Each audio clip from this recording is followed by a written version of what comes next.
Our monumental victory over Arsenal. We need to get back, get grounded and get ready for Europa League game against Basel. It's going to be a really, really tricky one. We've played these guys before. We know what they're about. We know we have to be on our A game. It's away, it's a travel, you know, the plane travel, etc, etc. But I actually think this game has come at a really, really good time for Aston Villa. And we'll get into all of that stuff as we go through this match preview. Guys, we are so close to 4,000 subscribers. It's my ultimate goal for the end of this year on this channel. So if you can help me out by going down, leaving a like on the video, hyping it up and subscribing, that would be absolutely outrageously good for me. And it makes me feel all warm in my tum-tum. So if you could do that, it'll be really good. But let's preview this game. Come on. And here we have it at St. Jakob Park, Thursday the 11th of December. We are travelling over to Switzerland to play FC Basel, a club steeped with a lot of history, just like Aston Villa, a capacity of 38,000. I bet it's going to be an absolutely glorious, glorious ground. Now, in terms of their last starting 11, as we start to preview this game, you're going to see probably one name that you know very, very well, and that is Xherdan Shaqiri. And when I tell you that this guy, he might be on the most amount of smoke you have ever seen in your life for Basel so far in the last 2 seasons, but he is their danger man. There's no way about it. Our last starting 11 there. Again, we'll go through how I would line the boys up. It's going to be a bit different, but again, I think this game has come at a really, really good time. In terms of injuries, they are only going to be without Caio Eduardo, who is suffering from a leg injury. Evan Guasson, we don't know about yet. He was out of the squad against Arsenal. He is due to go off to AFCON at the end of this month, so you'd assume we'd want to squeeze all the life that we can out of him before we send him off. Mings, not going to be back. Ross Barkley, not going to be back. But otherwise, we should be pretty good. Clean bill of health. And I would imagine that Guasson will be back. I think from what I've heard from Emery, it's not a serious issue. So we'll see whether he's in the training photos tomorrow and whether he will be in this squad. But I would assume he might be fit enough to get back at least on the bench for Villa. Now, if we go over to the Europa League table, how have Basel fared and how have Villa fared for that matter? Well, we are one of 3 teams left on 12 points in this competition, 4 wins and 1 loss. Us, Midtjylland and Lyon being the 3 teams to do that feat.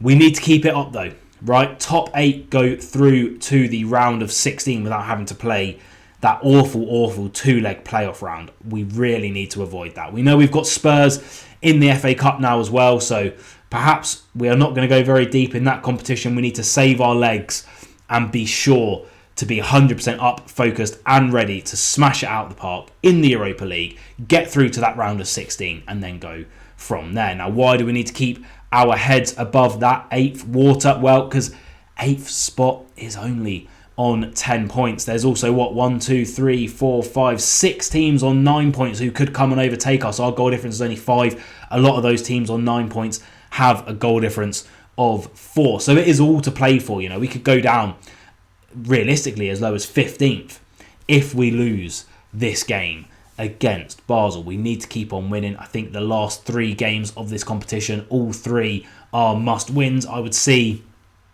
7 points being the absolute minimum to guarantee going through in that top 8 and bypassing that playoff round. If we go down, Basel have it all to play for as well. Don't get me wrong, they are going to be bang up for this game. They currently sit 24th, the last spot of qualification through to that qualification or qualifying round, that playoff round. That's where they're sitting, and they're only sitting there on goal difference. Ludogorets, Young Boys and Go Ahead Eagles, who we know all too well, all sit on 6 points as well. Sturm Graz also sitting on 4 points. The other teams around them have worse goal difference, so you wouldn't expect them perhaps to be up there. But they're, you know, this could be a huge game for Basel to keep them in this competition. So they are going to be bang up for this as well. And that's how it's looking. The bracket's looking at the moment. We're not going to be looking too much into that. So it is all to play for in this game. How would I line up Villa? Let's have a look. So like I say, probably only one injury There's a little bit 50-50, which is going to be Evan Guasond. He might be back. I think if he is back, maybe just on the bench. But we're going to have to rotate. Now, why do I say, I've said it a couple of times in this video, that I think this game has come at a really, really good time for Villa? Well, one, our next Premier League game is against West Ham at the London Olympic Stadium. A stadium we've really struggled at the last few seasons. And coming off of that huge win, you know, the adrenaline, the emotional, you know, the investment that the players have had, but also the emotional dump that you'll have, the adrenaline dump after you beat league leaders Arsenal at Villa Park in the 94th minute. I think it's actually going to be really beneficial for the lads to have a game in between that West Ham game, because we've seen Villa do it in the past. You come off of a massive win and you kind of come into that next fixture a bit flat. So I think actually having this game to kind of break up those two games before we go to a really hard away day. I don't care how West Ham are playing this season. It's a hard away day for Villa. We've really struggled against West Ham at that stadium in the past couple of seasons. I think having this game is going to be really, really important. And I think getting 20, 30 minutes in some starters' legs could also be very important as well. So with that in mind, who would I start? Well, I'm a big fan of cup keepers. We've already seen Emi Martinez is struggling with a bit of a back injury. He's also not getting any younger. I think if he can have a rest, give the guy a rest. Marco Bizot, more than capable of stepping up. We saw that with that save against Brighton, kept us in the game. Ultimately got us the 3 points. Give him 90 minutes. We don't need to be rushing anyone in here. Now, at right back, I have struggled with this one because I think we probably need to rotate at centre-back as well. However, our options to rotate at centre-back aren't as ideal as our options at right-back. However, I do think he is probably going to go with Lomar Bogard at right-back. I think Cash is going to get a rest. I don't think Cash is going to be playing this game at all. So I think Bogard comes in at right-back because he's the only other option. Now, I was toying with maybe he'll give Andrés Garcia a start, because I would like maybe the centre-back partnership to be Bogard and Lindelof. I would still love that as an option. I just don't think he's going to chuck Garcia back. However, I do think that we could be seeing some Andrés Garcia minutes over in Switzerland. It'd be huge if true. For that reason, I'm going to have to go for Lindelof at centre-back to partner Pau Torres, purely because we have no one else. Preferably I would have liked to have rest Konsa and Pau, but I think maybe Pau gets the 60 minutes and then we bring on Konsa for the last 30. And then at left back, hasn't played now in 2 games. It's going to be Luca Digne. Matson's going to need a rest. I think Matson is probably secured himself as our starting left back going forward. I imagine Matson will start against West Ham, so Luca Digne comes in and plays at left back for me. A lot of experience down that left hand side there for Villa with Digne and Pau Torres. Now, in midfield, again, it's a really tricky one because Ross Barkley's injured and I think he probably could have started this game. That game against Arsenal is going to have taken a lot out of Onana, Kamara and Tielemans. So we need to be a bit smart about what we do here. So I think possibly McGinn drops in to the centre defensive midfield, however we play it, role. And I think he probably partners Yuri Tielemans coming back from injury. And I think if anyone... Oh, bloody hell, he's in the wrong spot. I think if anyone's going to drop out of the West Ham game, it might be Tielemans again. And I'm just trying to wrap my brains about who else we could start there. I can't really see. I don't know. I think Kamara needs a rest.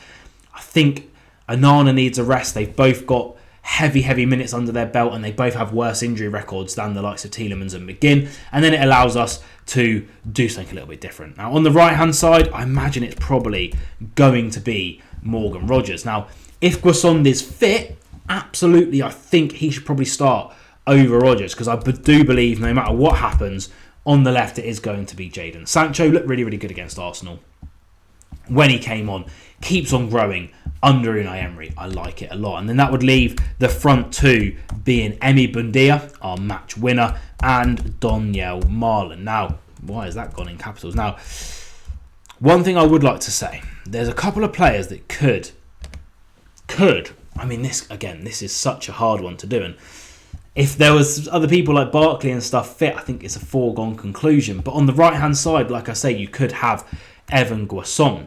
You could also put Buendia on the right. He has played there a lot in his career. Rogers in the number 10. Or will we see Harvey Elliott get some minutes for Aston Villa.